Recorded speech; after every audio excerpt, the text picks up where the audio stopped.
Bonjour à tous, madame, monsieur, soyez les bienvenus pour commencer le sommaire de ce journal. La Côte d'Ivoire face à l'épidémie de coronavirus. 323 cas confirmés, 41 guérisons et 3 décès. Annonce faite hier par le directeur général de la santé dans son traditionnel point quotidien.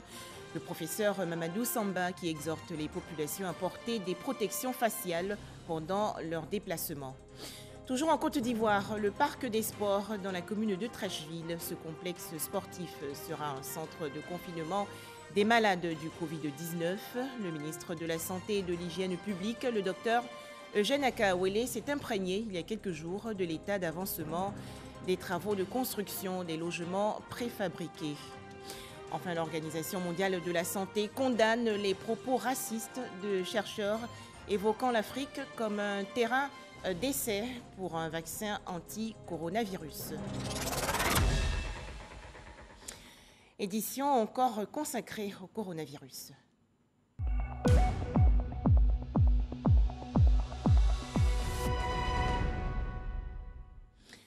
En Côte d'Ivoire, le nombre total de patients testés positifs au coronavirus est passé de 261 à 323 hier, lundi 6 avril 2020. 62 nouveaux cas de Covid-19 ont ainsi été déclarés pour cette seule journée.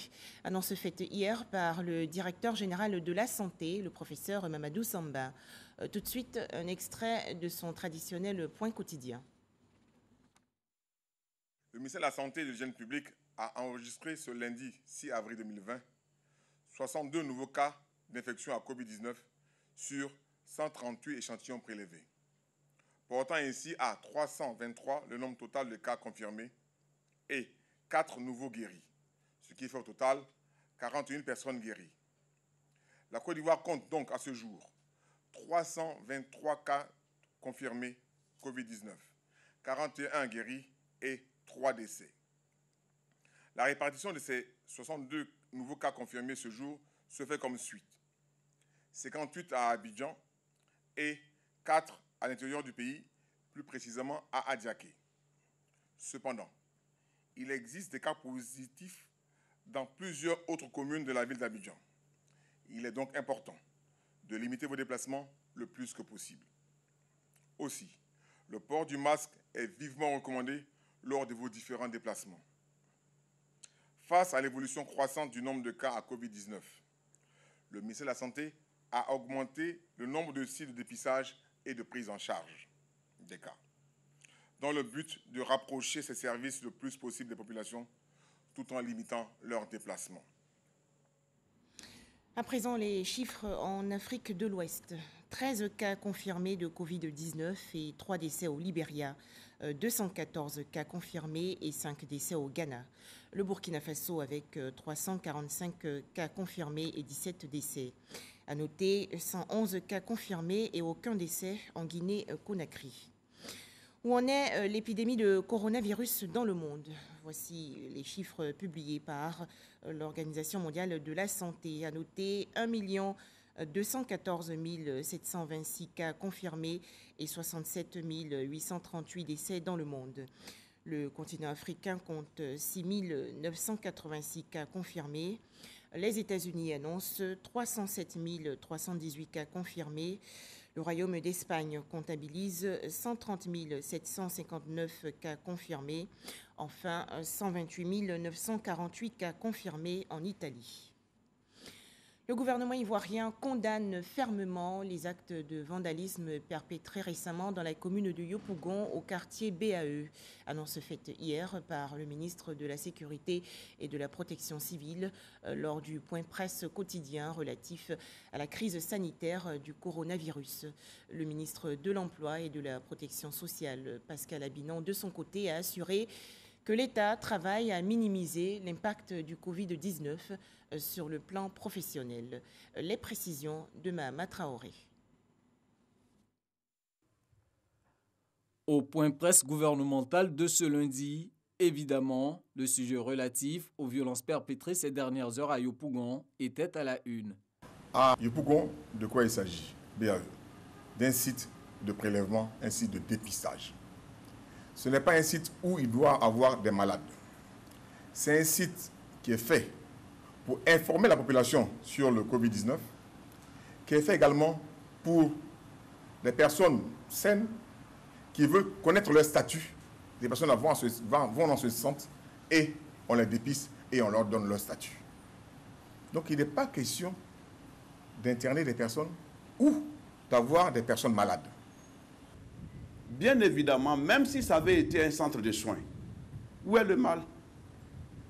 À ce que je sache, ce sont des personnes, souvent même c'est nos propres parents qui vont être reçus dans ces centres. Même si c'était un centre de soins, devrais-je avoir l'occasion de détruire? Il va s'agir pour le gouvernement de réaffirmer son autorité en faisant ce qu'il y a de mieux pour le peuple. Et ces 13 centres sur Abidjan ne sont qu'un début. Et l'État va continuer à implanter pas moins de 50 centres sur le district d'Abidjan et pas moins de 11 centres sur les 11 autres districts de notre pays. Je tiens à rappeler aux uns et aux autres que l'État assumera en toutes circonstances ses responsabilités de sécurisation, de soins aux populations et par conséquent, ce genre de comportement ne saurait être toléré. Nous avons engagé les forces de police. Cette opération s'est soldée par l'interpellation, pour le moment, je dis bien pour le moment, de 21 personnes qui seront présentées devant les juridictions et qui vont pleinement assumer les conséquences de leurs actes. Les enquêtes continuent. Et je le dis et je le répète, ce genre de comportement ne sera pas toléré. Selon le porte-parole du gouvernement, Sidi Touré, de tels agissements sont la conséquence des fausses informations répandues sur le web. Il interpelle donc les porteurs de fake news. À l'attention de nos frères et sœurs qui s'essaient à être internautes, nul ne sert de diffuser ou de relayer des fausses informations parce que ceci peut se retourner contre vous. Nous sommes tous justiciables. Quand nous relayons des fausses informations, vous pouvez vous attendre tout de même à un retour de bâton par rapport à ce que vous faites parce que vous ne pouvez pas mesurer les effets des fausses informations que vous circulez. Malgré cette crise sanitaire, il faut préserver l'outil de production et garantir les emplois. Dans ce sens, plusieurs actions sont posées par le ministère de l'Emploi et de la Protection sociale. En accord avec les organisations d'employeurs et de travailleurs, nous recommandons que les mesures soient prises afin de permettre aux travailleurs de disposer des revenus le plus longtemps possible, à savoir 3 mécanismes: l'anticipation du congé payé, le travail à temps partiel et le chômage technique, qui lui consiste à un arrêt du temps de travail. C'est 2 mois. Ensuite, si la situation devait perdurer, on reconduit à 4 mois. Et dans ce cas-là, avec une concertation, l'accord du salarié, il ne percevra que le tiers de son salaire brut. Sur l'ensemble du territoire national, ce sont 491 000 personnes vulnérables qui sont assistées par les services sociaux. Quant aux personnes retraitées, un dispositif spécial a été mis en place pour assurer le paiement de leurs pensions. Où en sont les travaux de construction des logements préfabriqués au sein du parc des sports de Trècheville? Ce complexe sportif sera en effet un centre de confinement des malades du Covid-19. Le ministre de la Santé et de l'Hygiène publique, le docteur Eugène Akawele, s'est imprégné il y a quelques jours de l'état d'avancement de ces travaux. Les précisions de Issa Yeo. 2 chapiteaux et des toilettes construits au parc des sports de Trècheville. Ce lieu, en plus de l'INJS, Institut national de la jeunesse et des sports, est réquisitionné pour être un centre de confinement des malades à coronavirus. Le ministre de la Santé et de l'Hygiène publique était sur le lieu pour se rendre compte de l'avancée des travaux. Celui-ci fait 125 lits à peu près. et de l'autre côté 55 lits. Donc les deux, ça fera 177 lits. Après le parc des sports, le ministre Eugène Aka Awele a effectué une visite de routine à l'INJS. Il a réitéré l'appel du gouvernement au respect strict des consignes barrières.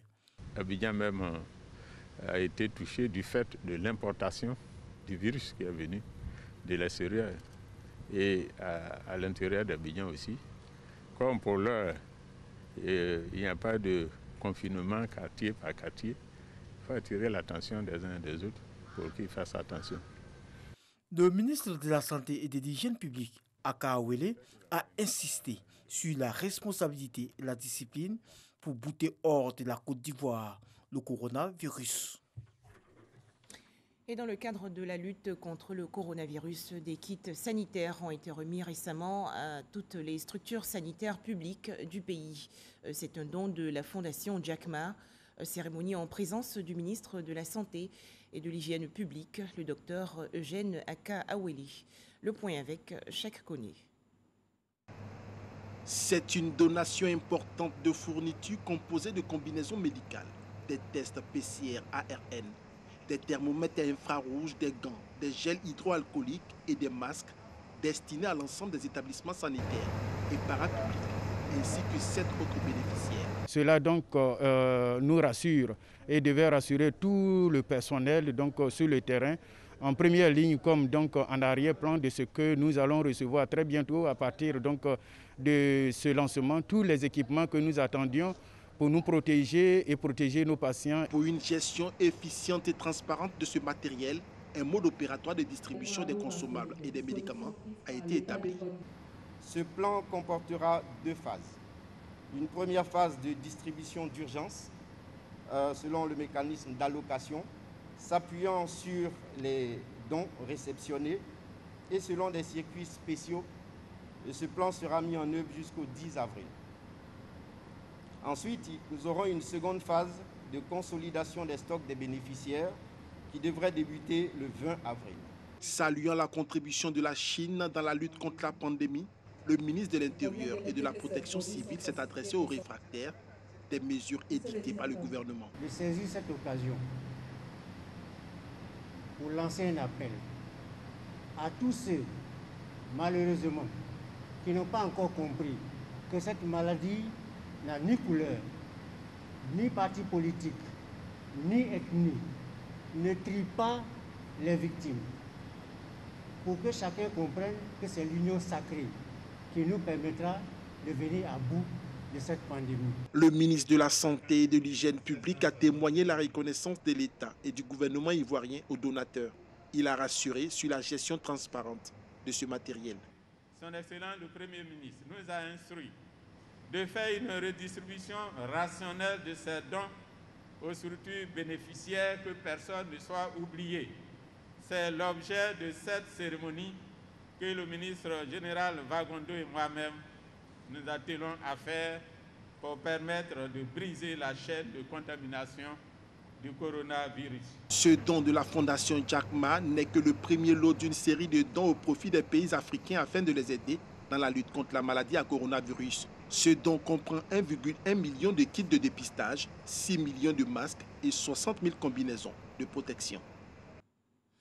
Commune de Yopougon, dans le district d'Abidjan, des kits de prévention du Covid-19 ont été remis il y a quelques jours au service de l'inspection du travail. C'est un don du ministre de l'Emploi et de la Protection sociale, Pascal Abinan. Les détails dans ce reportage de Jean-Marc Djadji.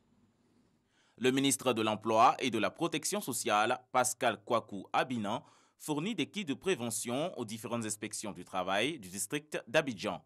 Ces dons sont composés de seaux à robinet, de savon, de gel-main et autres produits désinfectants. Objectif de cette action, préserver la santé des inspecteurs et des usagers des services en cette période de crise sanitaire due à la maladie à coronavirus. Nous avons remis un échantillon de ce matériel pour qu'ils puissent assurer efficacement leur mission.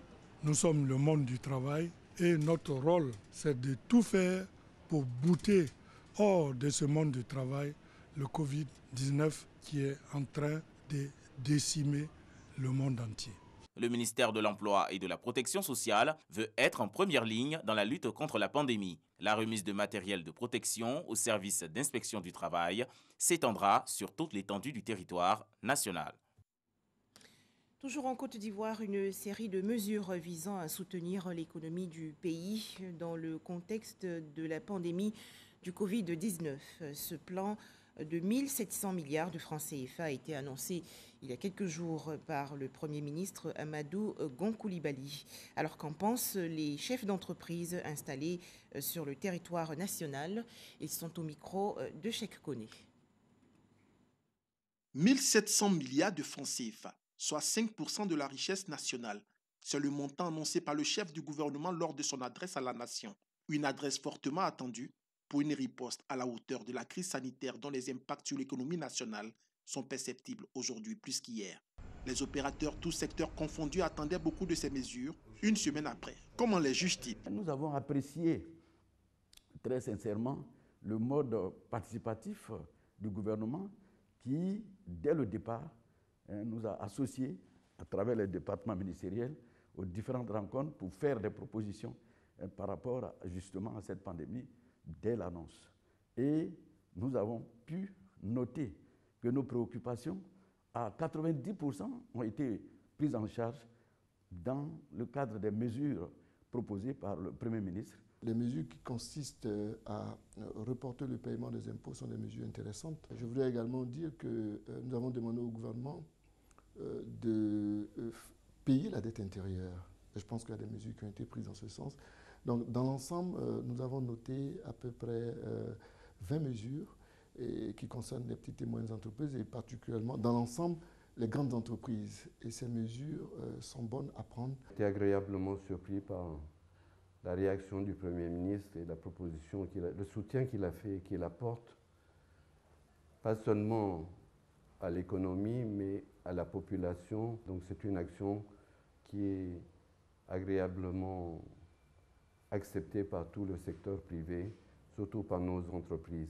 Ce plan a pour objectif d'atténuer l'impact de la pandémie sur les acteurs économiques des secteurs formels et informels, de sorte à préparer une reprise rapide des activités à la fin de la crise. Seulement voilà, ces opérateurs élèvent des préoccupations et des attentes dans la mise en œuvre de cet ambitieux programme. Ce qu'il faut faire, il faut aller un peu plus loin dans les mesures. Je vais prendre l'exemple d'une mesure qui dit que la dette intérieure sera payée dans un délai très court. Cette dette intérieure qui sera payée à des grandes entreprises, il faudrait aussi dans leur relation avec les petites entreprises et les moyennes entreprises que le délai de paiement de ces entreprises-là aussi soit raccourci.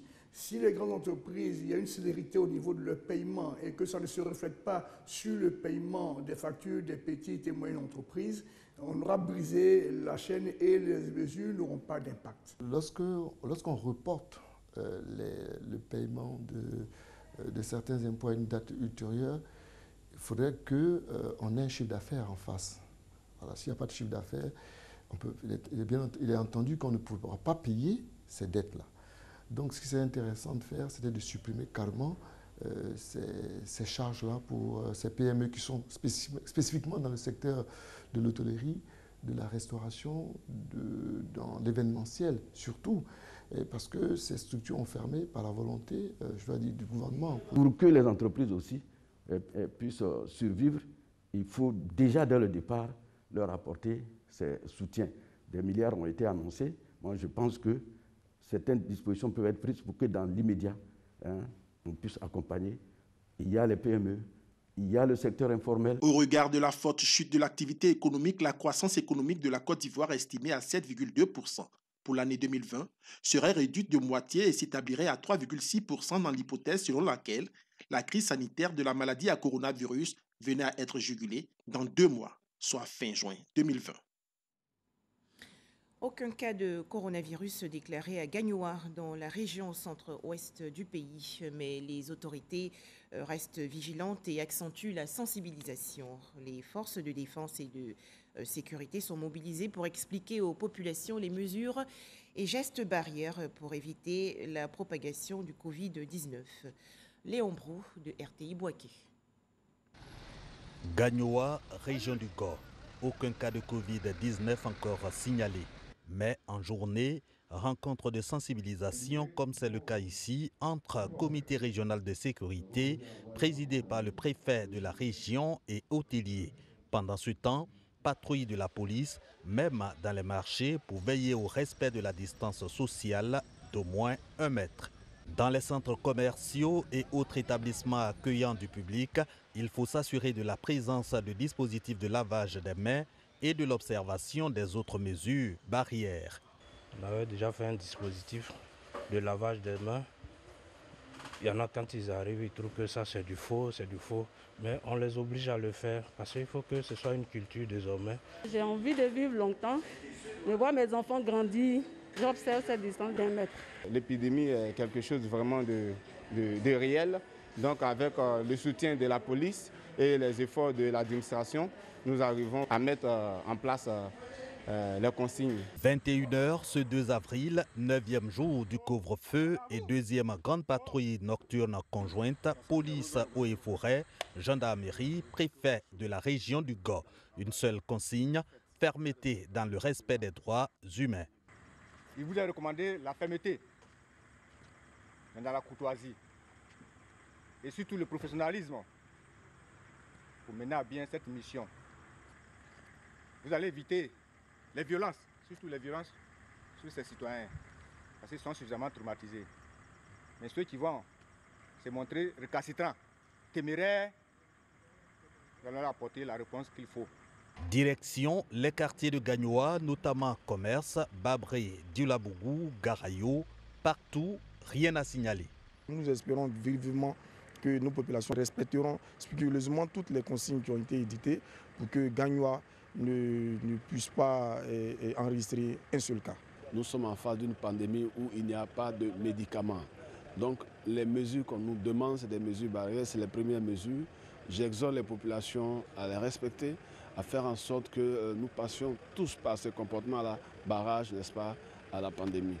Lutte contre la propagation de Covid-19 à Gagnoa, l'implication du comité régional de sécurité et notamment les forces de défense et de sécurité, une réalité. Direction à présent la région du Lodjibois. Le couvre-feu instauré par le gouvernement pour lutter contre la propagation du coronavirus a été consciencieusement respecté par les populations. Retrouvons Léon Brou de RTI Boaké. 2e samedi de couvre-feu à Divo. La mission de la patrouille conjointe police-gendarmerie s'annonce complexe. Investir les quartiers dits à risque d'insécurité pour faire respecter le couvre-feu par les éventuels réfractaires maquis, bars et boîtes de nuit. Au rassemblement, les troupes ne recevront pas que la consigne de la hiérarchie. Elles ont l'encouragement du président du comité régional de riposte au Covid-19. En même temps que nous faisons appliquer ce couvre-feu-là, il faut permettre aux populations de venir retrouver leurs biens dehors. Donc cette mission, nous allons la mener de façon professionnelle, dans la fermeté, alliée à la courtoisie. Ma présence ici, c'est pour témoigner de notre soutien. Pour dire que nous sommes avec vous. Nous invitons les populations à être réceptifs au message du gouvernement. Mais c'est vous sur le terrain qui constatez. Vous en avez fait, mais ce n'est pas fini. Cap ensuite sur Bada, Légreville, Vatican, Boudoukou, Grémian, Dialogue et Doukako. Dans ces quartiers excentrés, réputés à risque d'insécurité, personne en dehors, aucun maquis, bar ou boîte de nuit ouvert non plus. Entrée nord, rien à signaler au checkpoint destiné à dissuader la desserte nocturne de Divo par la route. À l'entrée sud de la ville, 2 camions en provenance d'Abidjan immobilisés. La force mixte police-gendarmerie pour l'application des mesures barrières au Covid-19 peut donc saluer le respect du couvre-feu à Divo. Plus de 200 dispositifs de lavage des mains ont été offerts aux commerçantes du marché GESCO dans la commune de Yopougon. C'est un don de Synergie Ado, un mouvement proche du Rassemblement des oufouettistes pour la démocratie et la paix. Sephora Zegui. Yopougon, marché de GESCO. Nul n'entre sans se laver les mains. Ici, ces femmes sont visiblement informées sur cette pandémie.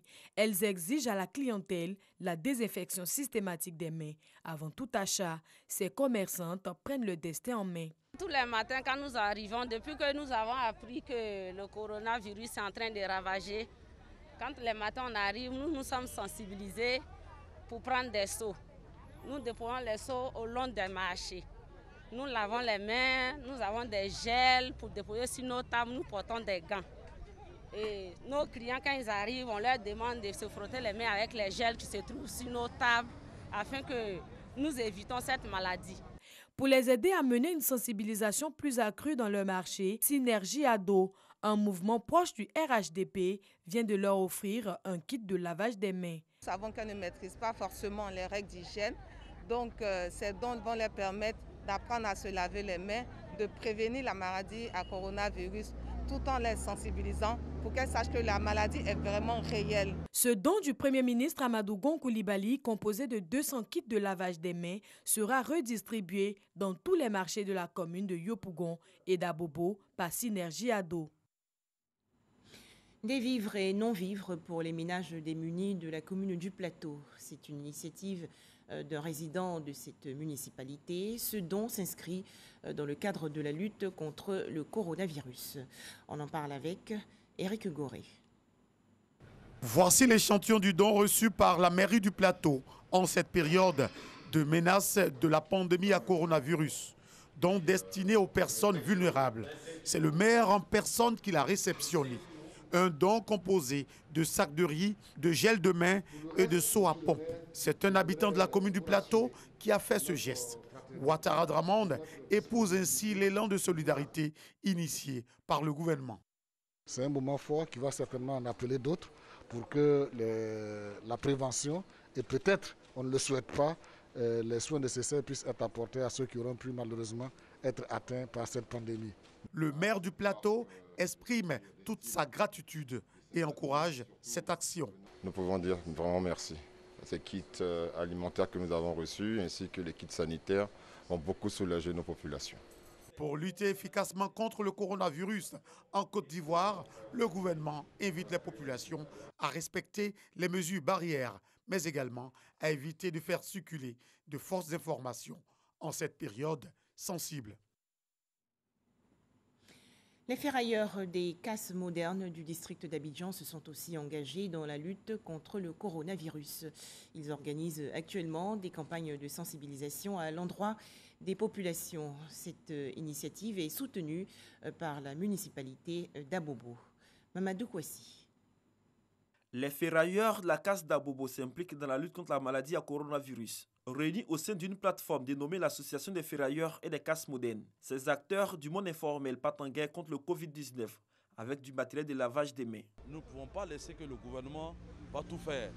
De nos petits moyens de maigre, nous avons trouvé ces ressources pour pouvoir remettre à les 23 sous-sections pour pouvoir combattre le coronavirus dans notre secteur de travail. J'invite les autres différentes associations sur les autres branches d'activité, qui est aussi peut-être les mécaniciens dans les garages, à faire comme si. Le représentant du maire de la commune d'Abobo se félicite de l'engagement des ferrailleurs à bouter cette maladie hors du continent. Ils sont en train de sensibiliser, mais il faut qu'ils soient rigoureux dans l'application des mesures. Donc la distanciation d'1 mètre dans toutes les activités qu'ils font, même eux ici au quotidien.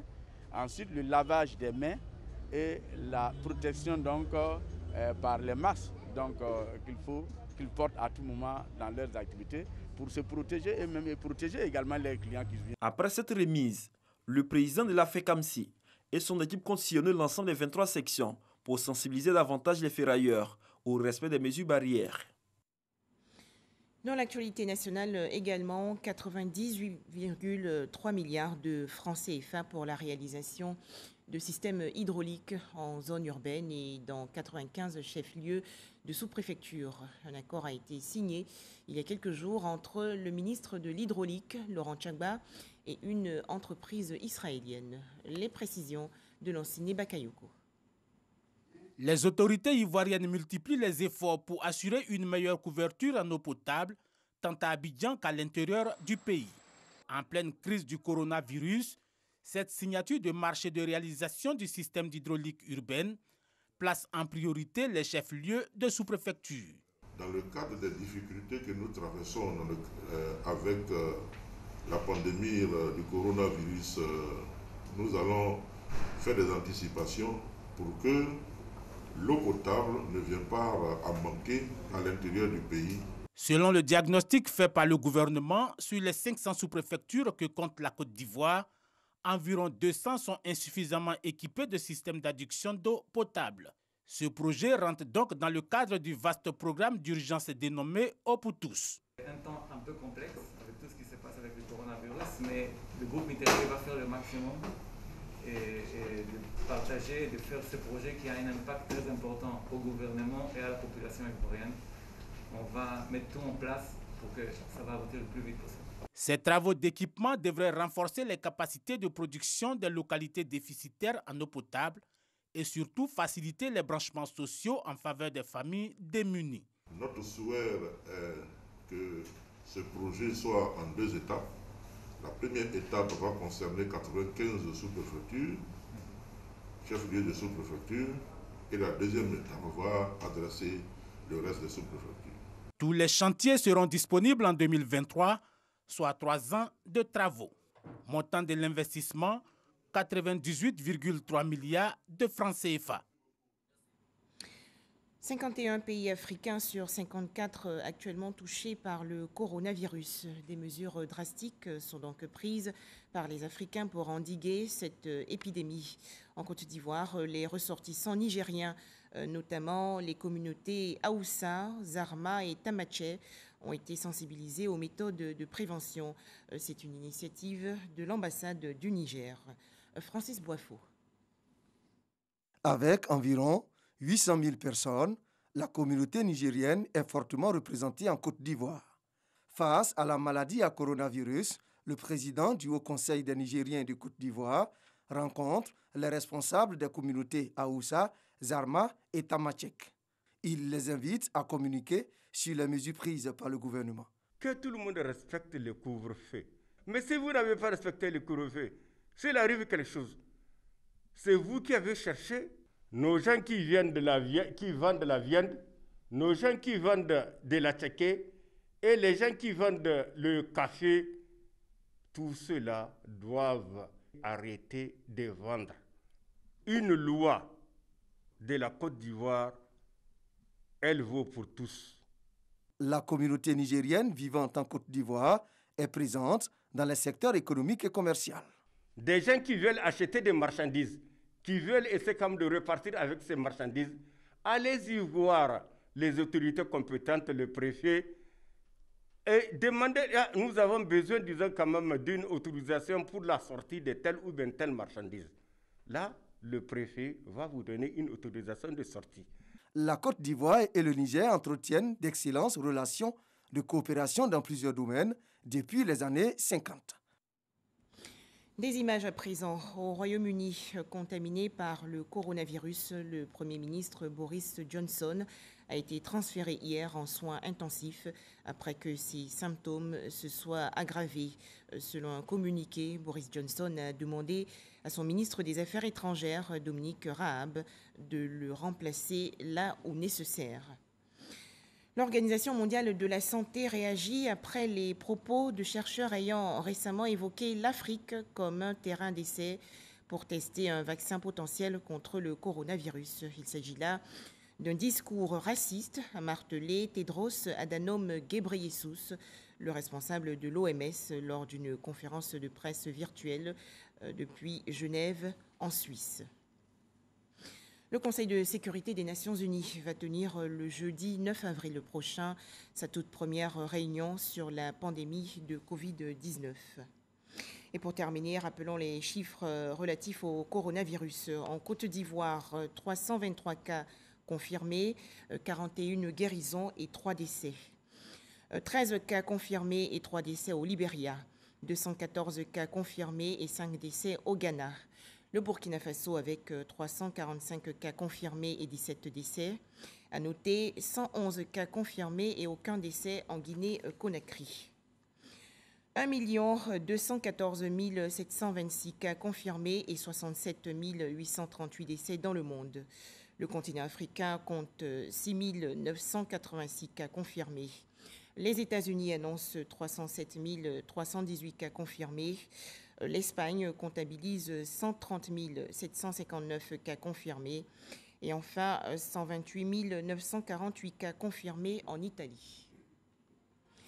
Et c'est la fin de ce journal. Merci à vous tous de nous avoir suivis.